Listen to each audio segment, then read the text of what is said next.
الحمد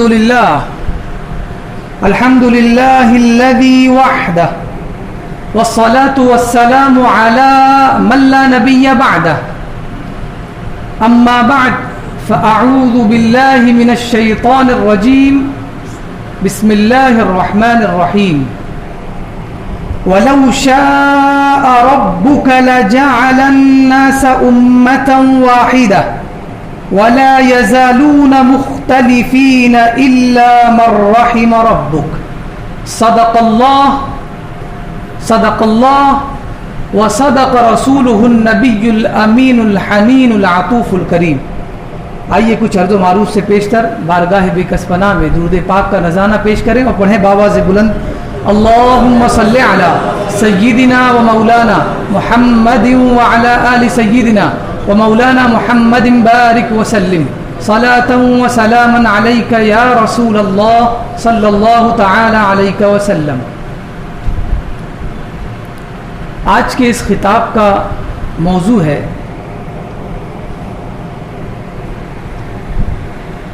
قرآن ایک، حدیث ایک، اللہ ایک، اس کے باوجود مذہب اسلام میں 4 مذاہب کیوں ہیں؟ یہ سوال، اور یہی آج کی خطاب کا موضوع بھی ہے. اور آپ اچھی طرح سے سمجھ سکتے ہیں کہ یہ موضوعات کتنے اہم ہیں اس دور میں، جبکہ نالج اور علم آسمان کو چھو رہا ہے. اب وہ دور نہیں رہا کہ ایک بڑھئی جو ہے صرف اپنی دکان میں لگا رہتا تھا، اسے علم دین سے کوئی لینا دینا نہیں تھا. اب بڑھئی بھی دخل اندازی کرنے لگا ہے علم دین میں. اب وہ دور نہیں رہا کہ ایک عالم دین اور مسجد کے امام صاحب صرف مسجد تک محدود ہوتے تھے، بلکہ اب وہاں سے نکل کر کوئی عالم دین علم دین حاصل کرنے کے بعد پائلٹ بن رہا ہے، کسی اور فیلڈ میں جا رہا ہے. تو کہنے کا مطلب یہ کہ علم جو ہے بہت حد تک عام ہو چکا ہے، چاہے وہ دینی ہو یا دنیاوی ہو. لہٰذا ان چیزوں کا جاننا ہمارے لیے اب اشد ضروری ہو گیا. ہم کہاں رہتے ہیں اور ہمیں اس چیز کی ضرورت ہے نہیں ہے، اس چیز کو بالائے طاق رکھتے ہوئے ہمیں یہ سوچنا چاہیے کہ آنے والے زمانہ ہمیں کیا چیلنج دیتا ہے، جس بنیاد پر ہمیں نئی معلومات اخذ کرنی چاہیے. میں نے ابھی جو آیت کریمہ کی تلاوت کی، اللہ تبارک و تعالی ارشاد فرماتا ہے وَلَوْ شَاءَ رَبُّكَ لَجَعَلَ النَّاسَ أُمَّةً وَاحِدَةً، اگر تمہارا رب چاہتا تو سارے آدمیوں کو ایک امت بنا دیتا، سارے آدمیوں کو ایک امت بنا دیتا. وَلَا يَزَالُونَ مُخْتَلِفِينَ، اور انسان ہمیشہ اختلاف کرتے رہیں گے. إِلَّا مَنْ رَحِمَ رَبُّكَ، مگر وہ لوگ جن پر اللہ تبارک و تعالیٰ نے، تمہارے رب نے ان پر رحم فرمایا ہو. قرآن مجید کی آیت کریمہ ہمیں بتاتی ہے کہ وجود انسانی میں اختلاف پیوست ہے، انسان کے خمیر میں اختلاف رکھا ہوا ہے. ہر چیز میں انسان اختلاف کرتا ہے، کوئی چیز آپ کو ایسی نہیں ملے گی جس میں اختلاف نہیں ملے گا. لیکن دنیا کی ساری چیزیں گنوانے سے بہتر ہے جس چیز کے لیے میں کھڑا ہوا ہوں اسی کے حوالے سے میں اختلاف بتاؤں. میں دین کا اسکالر ہوں اور دین کو ہی ریپرزینٹ کرتا ہوں، لہٰذا میں اسی حوالے سے آپ کو بتاؤں کہ اختلافات کس طرح پیدا ہوتے ہیں. یاد رکھیں اختلاف صرف ان 4 مذاہب میں نہیں ہے، یعنی مذاہب فقہ میں یعنی جن سے مسائل اخذ کیے جاتے ہیں، وضو کیسے کرنا ہے، غسل کیسے کرنا ہے، نماز کیسی پڑھنی ہے، صرف اس میں اختلاف نہیں ہے بلکہ اور چیزوں میں بھی اختلاف ہے. اب آئیے آپ دیکھیں، علم دین حاصل کرنے کے لیے سب سے اہم اور بیس جو چیز ہے وہ ہے عربی زبان.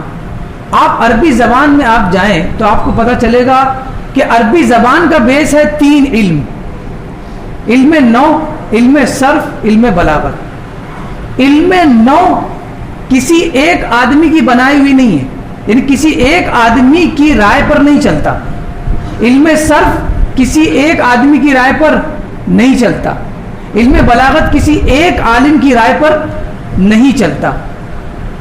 اسی طرح تجوید یعنی قرآن مجید کو حسن و خوبی سے پڑھنے کا جو علم ہے، تجوید یہ باقاعدہ ایک علم ہے، بہت گہرا علم ہے. اس علم کے اندر بھی آپ اگر مطالعہ کریں تو آپ کو پتہ چلے گا کسی ایک قاری اور عالم کی رائے سے علم تجوید نہیں چلتا ہے. ان کے سارے قواعد کئی ائمہ پر مشتمل ہے. علم نحو کی بات کریں، کئی ائمہ ہے جو علم نحو کے گرامر کے بارے میں مختلف ہے. کوئی کہتا ہے کہ یہ ہونا چاہیے، کوئی ہوتا ہے وہ کہتا ہے، کوئی کہتا ہے منصوب ہونا چاہیے، کوئی کہتا ہے مرفوع ہونا چاہیے. اختلاف ہے. اسی طرح صرف میں بھی کئی ائمہ ہیں جن کا اختلاف ہے. بلاغت کا بھی یہی حال ہے. تجوید میں کئی ائمہ ہے. کوئی کہتا ہے کہ مالکی یوم الدین کا ہے، کوئی ملکی یوم الدین. یہ اختلافات ہیں. اب آپ دیکھیں یہ اختلاف کہاں تک جا رہا ہے، یہ کہاں تک جا رہا ہے اختلاف. تو پتہ یہ چلا کہ اختلاف اسے نہیں کہا جاتا. اگر دین میں میری طرف سے میں کہوں کہ دین میں یہ جو اختلاف، لفظ اختلاف ہمیں نظر آ رہا ہے کہ چار مذاہب آپس میں مختلف ہیں، وہ الگ کہہ رہا ہے، یہ الگ کہہ رہا ہے، تو میں کہوں گا اسے اختلاف کی بجائے توسع کہنا چاہیے. توسع کا مطلب ہے چھوٹ. یعنی اگر میں اس مذہب میں ہوں، مجھ کو بہت پکڑ دکڑ ہے، تو میں دوسرے مذہب پر بھی عمل کر سکتا ہوں. شافعی کو الگ چھوٹ ہے، حنفی کو الگ چھوٹ ہے، مالکی کو الگ چھوٹ ہے. تو یہ چھوٹ ہے. ساری چیزیں نکلی قرآن و حدیث سے. ساری چیزیں، چاروں مذاہب قرآن و حدیث سے نکلتے ہیں. لیکن اس کے اندر اختلاف میں توسع کہا جاتا ہے. اسے کیا کہتے ہیں؟ توسع. چھوٹ ہے کہ آپ یہ بھی کر سکتے ہو، یہ بھی کر سکتے ہو. ایک چیز جو قرآن سے نکلی اس میں بتایا گیا کہ یہ کرنا چاہیے، دوسرا امام کہتا ہے کہ یہ ایسے نہیں بلکہ ویسے کرنا چاہیے. تو یہ اختلاف کہاں سے نکلا؟ آپ کہتے ہو قرآن ہی میں ہے سب کچھ، تو اس کا مطلب قرآن میں اختلاف ہے. قرآن میں اختلاف نہیں ہے، بلکہ ائمہ نے توسع پیدا کیا. کیا توسع؟ چھوٹ پیدا کی ہے امت کے لیے، قوم مسلم کے لیے. اب یہ سوال ہے کہ جب قرآن، حدیث اور اللہ ایک ہے تو اختلاف ہو رہا ہے چار مذاہب کی صورت میں، تو یہ کیسے اختلاف رونما ہوا؟ تو اس کے کئی اسباب ہیں. 3 اسباب میں آپ کے سامنے بیان کرتا ہوں جس سے آپ کو واضح طور پر سمجھ میں آ جائے گا کہ اصل میں یہ اختلاف تھا ہی نہیں، یہ تو چھوٹ ہے. اگر ہمارے ائمہ اس چیز کو اس طرح نہ سمجھتے تو ہم سمجھ ہی نہیں پاتے. مثال کے طور پر آپ کے والد کی آپ نے نافرمانی کی کسی کام میں. آپ کے والد نے کہا کہ دکان پر اس وقت سے اس وقت تک بیٹھو، آپ نہیں بیٹھے. آپ جب گھر آئے اور ابا نے پوچھا کہ گئے تھے دکان، کہا کہ نہیں جا پایا، دوست وغیرہ آ گئے تھے. تو ابا نے کیا کہا غصے میں؟ بھیا جو تم کو سمجھ میں آتا ہے تم کرو. کیا کہا؟ جملہ غور کرنے کا ہے. تمہیں جو سمجھ میں آتا ہے تم کرو. اب اس کو تو یہی سمجھ میں آیا کہ ابا کیا ہے؟ خوش ہے. ابا خوش ہے، ابا ناراض ہے نا. لیکن جب وہ باہر نکلتا ہے کسی دوست سے پوچھتا ہے کہ یار آج بہت ٹینشن ہے، وہ ابا غصہ ہے. بولے کیا؟ بولے ایسی بات ہو کہ ابا نے کہا جو تم کو سمجھ میں آتا ہے وہ کرو. اب دوست اگر تھوڑا عقل کا استعمال کرے اور ان کے اختلاف کو ختم کرنا چاہے تو کیا کہے گا؟ یار تمہارے ابا کتنا بڑا دل رکھتے ہیں، ان کی نافرمانی کرنے کے بعد بھی کہہ رہے بیٹا جو سمجھ میں آتا ہے آپ کرو. دیکھ رہے ہیں آپ انداز، دیکھ رہے ہیں. یعنی ایک ہی چیز سے 2 چیزیں نکل رہی ہے. مفاہیم، اسے کہتے ہیں مفاہیم. ایک ہی چیز سے 2 مفہوم لینا. بہرحال میں اب اس کی طرف آ رہا ہوں. پہلا سبب جو ہے اختلاف ائمہ میں، 4 مذاہب میں، سب سے پہلا سبب جو ہے وہ عربی زبان کی وجہ سے. 4 مذاہب اور اس کے علاوہ جو مذاہب نکلے اس کی وجہ عربی زبان ہے. اب عربی زبان کا علم جو رکھتا ہے وہ اس چیز کو سمجھ سکتا ہے. لیکن ظاہر سی بات ہے اس بیان کو صرف آپ ہی نہیں سنتے، اور بھی لوگ انٹرنیٹ پر سنتے ہیں. ان میں علماء بھی ہوتے ہیں، فقہا بھی ہوتے ہیں، مفتیان کرام بھی ہوتے ہیں، عالم دین بھی ہوتے ہیں. تو سب کے لیے چیزیں بیان کی جاتی ہیں. قرآن مجید کی آیت کریمہ ہے یا ایھا الذین آمنوا اذا قمتم الی الصلاۃ فاغسلوا وجوہکم. اے ایمان والو، اذا قمتم الی الصلاۃ، جب تم نماز کا ارادہ کر لو، فاغسلوا وجوہکم، تو اپنے چہروں کو دھو. چہرہ کہاں سے کہاں تک ہے؟ بال اگنے سے لے کے تھوڑی کے نیچے تک بالکل واضح ہے. چہرہ جتنا واضح ہے اور کوئی چیز واضح ہی نہیں ہے بدن کے حصے میں. تو کیا حکم ہے کہ چہرے کو دھو, بالکل واضح ہے, بال اگنے سے لے کے تھوڑی کے نیچے تک. اس کے بعد حکم ہوا وَأَيْدِيَكُمْ, اور اپنے ہاتھ کو دھو. اب ہاتھ تو یہاں سے شروع ہوگا تو یہاں تک بھی ہو سکتا ہے, ٹھیک ہے, اور اس کے بعد کوہنیوں تک بھی ہو سکتا ہے, اور کاندھے تک بھی ہاتھ ہے. تو آخر کہاں تک دھونا ہے؟ تو قرآن مجید نے فرمایا إِلَى الْمَرَافِقِ, کوہنیوں تک. مسئلہ بالکل آسان ہو گیا کہ ہاتھ کو کہاں سے دھونا ہے, انگلی سے لے کے کوہنی تک دھونا ہے. اس کے بعد آگے فرمایا وَامْسَحُوا بِرُؤُوسِكُمْ, اور اپنے سروں کا مسح کرو, وَأَرْجُلَكُمْ إِلَى الْكَعْبَيْنِ, اور اپنے پیروں کو دھو ٹخنوں تک. پیر کا ذکر آیا تو آدمی سوچے گا ٹخنے تک پیر ہے کہ گھٹنے تک پیر ہے, کہاں تک دھونا ہے؟ تو جواب کیا دیا؟ إِلَى الْكَعْبَيْنِ, یعنی ٹخنوں تک. کتنے تک؟ ٹخنوں تک. لیکن ایک حکم ابھی پہلے گزرا وَامْسَحُوا بِرُؤُوسِكُمْ, اور اپنے سر کا مسح کرو.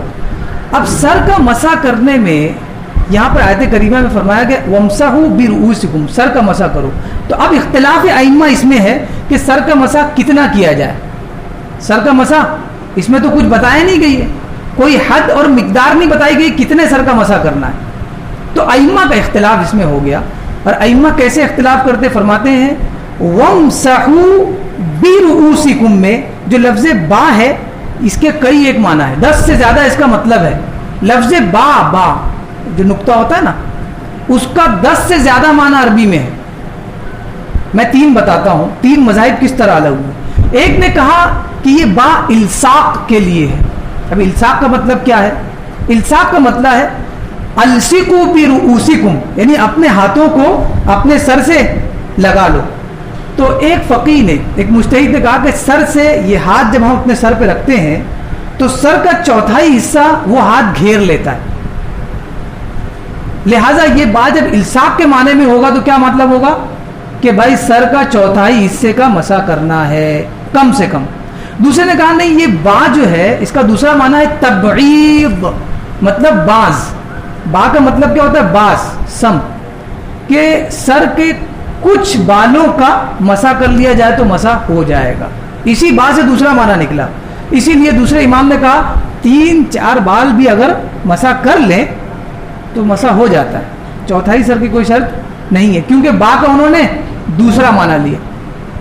تیسرے نے لیا کہ با کا مطلب ہوتا ہے, یہ بات تاکید کے لیے آتا ہے, یعنی تاکید کی جا رہی ہے کہ پورے سر کا مسح کرو, لہذا انہوں نے کہا کہ پورے سر کا مسح کرنا ہے.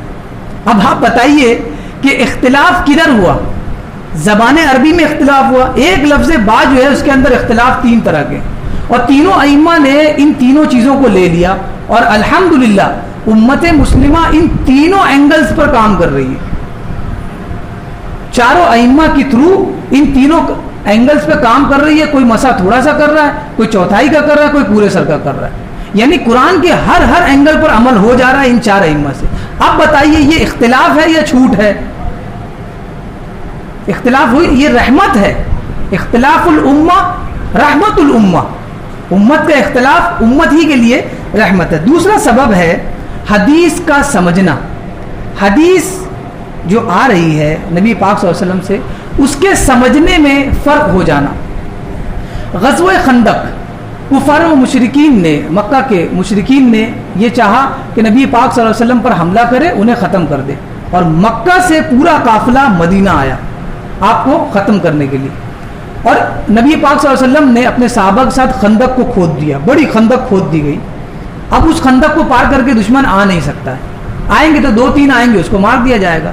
اس خندق کے ایک چھیڑے پر, ایک موڑ پر قبیلہ بنو قریظہ آباد تھا. یہ یہودیوں کا قبیلہ تھا جن کا قلعہ تھا. تو وہ جب خندق کھودی گئی تو اس قبیلے تک اس کا آخری موڑ گیا. تو نبی پاک صلی اللہ علیہ وسلم نے جنگ سے پہلے ہی اس قلعے والے سے کہہ دیا تھا, بنو قریظہ سے, کہ ہم آپس میں معاہدہ کر لیتے ہیں کہ اگر کفار و مشرکین سامنے سے حملہ کریں گے تو ان کے پاس ہمارے پاس پہنچنے کے لیے صرف اور صرف یہ قلعہ ہے. تو معاہدہ کر لو کہ تم انہیں اندر آنے نہیں دو گے, تم ہمارے پڑوسی ہو, تو پڑوسی کا پڑوسی پر حق ہے, لہٰذا ان کو تم اندر آنے مت دینا. خندق سے تو آ نہیں سکتے, قلعے سے آ سکتے ہیں. تو کہا کہ ٹھیک ہے ہم معاہدہ کرتے ہیں. لیکن ہوا یہ کہ جب حملہ کیا ہے کفار نے تو بنو قریظہ نے ان سے معاہدہ کر لیا. کن سے؟ کفار و مشرکین سے. اور نبی پاک صلی اللہ علیہ وسلم کا کیا ہوا معاہدہ توڑ دیا اور کفار کو یہ موقع دیا کہ وہ اندر گھس آئیں مدینہ کے اندر جہاں نبی پاک صلی اللہ علیہ وسلم اور اصحاب رسول پڑاؤ کیے ہوئے تھے. لیکن ہوا یہ کہ اللہ تبارک و تعالیٰ نے ایک ایسی آندھی بھیجی کہ سارے کفار و مشرکین جو ہے بھاگنے پر مجبور ہو گئے اور سارے وہاں سے بھاگ گئے. اب جب وہ چلے گئے تو نبی پاک صلی اللہ علیہ وسلم نے حکم دیا صحابہ کو اور فرمایا فلا یصلین العصر الا فی بنی قریظہ. حدیث کے لفظ ہے, حضور نے فرمایا کوئی بھی نماز عصر ہر ایک صحابی نماز عصر بنو قریظہ میں پڑھے گا. کیا مطلب ہے بھائی؟ جن سے ہمارا معاہدہ ہوا تھا انہوں نے توڑ دیا ہے, تو حضور نے کیا فرمایا کہ اب انہوں نے معاہدہ توڑا ہے اور دشمن بھاگ چکا ہے. فرمایا کہ اب سب عصر کی نماز کہاں پڑھیں گے؟ بنو قریظہ میں. یا تو ان کی خبر لی جائے گی نا کہ ہم سے معاہدہ کیا اور پھر معاہدہ توڑ دیا دشمن کو دیکھ کر. یہ حکم حضور نے فرمایا. صحابہ جب نکلے بنو قریظہ کے لیے تو نکلتے ہوئے سفر کرتے ہوئے بنو قریظہ کے قلعے تک جانے تک درمیان میں ہی سورج غروب ہونے لگا. اور آپ جانتے ہیں عصر سورج کے غروب سے پہلے پڑھی جاتی ہے, بعد میں نہیں. غروب ہو گیا تو مغرب ہے, اسی لیے اس کو مغرب کہتے ہیں. اب سورج غروب ہی ہونے والا تھا. صحابہ کی ایک جماعت نے کہا کہ سورج غروب ہو جائے گا تو نماز قضا ہو جائے گی, لہٰذا ہمیں یہی نماز پڑھ لینی چاہیے. اور انہوں نے وہی نماز پڑھ لی. دوسری جماعت جو صحابہ کی تھی انہوں نے کہا کہ نہیں, حضور نے کیا فرمایا ہے نماز کہاں پڑھنی ہے؟ بنو قریظہ میں, لہٰذا بہرحال ہمیں بنو قریظہ میں نماز پڑھنی چاہیے چاہے قضا پڑھے, حضور کا حکم ہے. اب جب یہ بات ختم ہو گئی اور معاملہ ختم ہوا, اس کے بعد یہ دونوں جماعتیں نبی پاک صلی اللہ علیہ وسلم کی بارگاہ میں گئی اور کہا کہ حضور ایسا ایسا معاملہ پیش آیا. ایک جماعت نے بنو قریظہ میں نماز ادا کی اور ایک جماعت نے اس سے پہلے ہی ادا کر لی, تو آپ کا کیا حکم ہے؟ حضور نے فرمایا دونوں ہی صحیح ہے, دونوں ہی صحیح ہے. اس لیے کہ پہلی جماعت جس نے اس ڈر سے نماز ادا کر لی کہ نماز قضا نہ ہو, اس نے کس کا حکم مانا؟ اللہ کا. اور اللہ کا حکم کس کا حکم ہے؟ رسول کا. اور دوسری جماعت جس نے اس لیے وہاں بنو قریظہ میں پڑھ گئے اور قضا نماز ادا کی, اس کے بعد مغرب کی نماز ادا کی, وہ بھی انہوں نے کس کا حکم مانا؟ حضور کا حکم مانا. اور حضور کا حکم اللہ کا حکم ہے, یعنی وہ اپنے جان سے کچھ کہتے ہی نہیں ہے. تو پتہ چلا کہ صحابہ میں بھی اس طرح سے اختلاف ہوا, پھر بھی نبی پاک صلی اللہ علیہ وسلم نے کیا فرمایا؟ یہ اختلاف نہیں ہے, اسے کہتے ہیں چھوٹ. کہ حضور نے یہ نہیں فرمایا کہ نماز بنو قریظہ میں ہی پڑھنی, حضور نے فرمایا کہ جلدی پہنچو بنو قریظہ. یہ مفہوم کسی نے لیا, اور دوسرے نے مفہوم کیا لیا کہ نہیں بنو قریظہ میں ہی نماز پڑھنی. تیسرا سبب ہے سائل کا حال, یعنی جو آپ سے سوال کر رہا ہے اس کے بارے میں آپ سوچیں کہ سوال کرنے والے کی کنڈیشن کیا ہے. یہ نہیں کہ کوئی بھی سوال کر رہا ہے آپ نے کنڈیشن معلوم نہیں کہ فتویٰ لگا دیا. آج جو معاملات خراب ہو رہے ہیں, بسد افسوس میں کہوں گا, بسد افسوس, اس کی وجہ یہ ہے کہ سوال کرنے والے کی کنڈیشن ہمیں پتہ نہیں ہوتی. ورنہ ایک وکیل کے پاس جائیے, آپ کیس درج کرائیے تو آپ کی اتنی پوچھ تاچھ کرے گا کہ شاید آپ کو اپنے بارے میں اتنی نالج نہیں ہوگی. کنڈیشن جانی جاتی ہے تب جا کے کیس وہاں پر سامنے رکھا جائے. یہاں پر آپ نے کہا کہ یہ ہے وہ ہے, دیکھ لو بھیا وہ کس حال میں ہے, کس پوزیشن میں ہے, یا پوچھ تو لو کم سے کم. بہرحال یہ معاملات ہونے کی بنیاد پر بھی لوگوں میں بہت زیادہ انتشار پیدا ہوتا ہے. نبی پاک صلی اللہ علیہ وسلم کی بارگاہ میں ایک چرواہے آئے, صحابی ہے غالب, ظاہر سی بات ہے, حضور کو دیکھا ایمان کی حالت میں, اور حضور سے پوچھا یا رسول اللہ میں چرواہا ہوں, گھر سے دور آ کر کھیتی کرتا ہوں, اور جیسا کہ آپ نے فرمایا ہے کہ اگر وضو کر لیا اور اس کے بعد شرمگاہ پر ہاتھ لگ گیا تو کیا میں دوبارہ وضو کرنا پڑے گا مجھے؟ سوال سمجھ رہے ہیں؟ اگر وضو کر لیا اس کے بعد دوبارہ شرمگاہ پر میرا اگر ہاتھ رکھ گیا, پڑ گیا, تو کیا دوبارہ وضو کرنا پڑے گا؟ حضور نے فرمایا نہیں, آپ وضو مت کریے, آپ کا وضو باقی رہے گا, نماز آپ پڑھ سکتے ہیں. وہیں دوسری جگہ حضرت ابو ہریرہ رضی اللہ تعالیٰ عنہ نے سوال کیا, حضور اگر شرمگاہ پر ہاتھ لگ جائے, اپنے بارے میں پوچھ رہے ہیں, تو کیا وضو دوبارہ کرنا پڑے گا؟ حضرت ابو ہریرہ سے حضور نے فرمایا بالکل وضو کرنا پڑے گا. اس کے بعد حضرت ابو ہریرہ نے فرمایا کہ حضور ایک حدیث میں آپ نے فرمایا کہ ضرورت نہیں ہے, اور آپ مجھ سے کہہ رہے ہیں کہ کر سکتے ہیں.